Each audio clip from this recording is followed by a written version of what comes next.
Hey guys, Chad with Bulletproof Designs.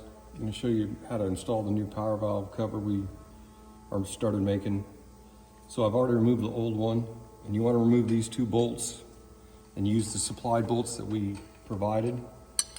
So get the power valve cover up there, take the M5 by 30, put it on the bottom, get it started.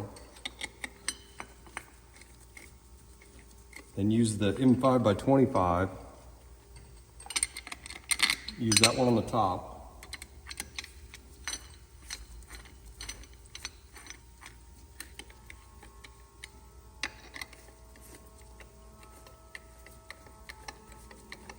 And then you want to take the supplied zip ties that we sent you, loop them through the hole, hook the wires.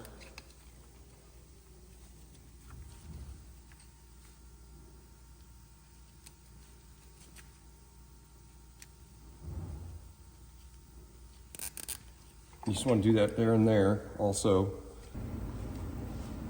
Hey guys, I just want to do a quick little video of if you leave these zip ties a little loose when you install it, it's really easy to clean behind. The OEM one's really hard to get off because it hits this spigot here on the radiator.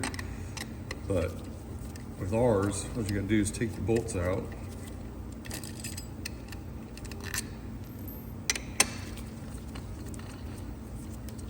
Once you get them out, all you do is twist it out of the way, clean behind it, and you're good to go. Thanks.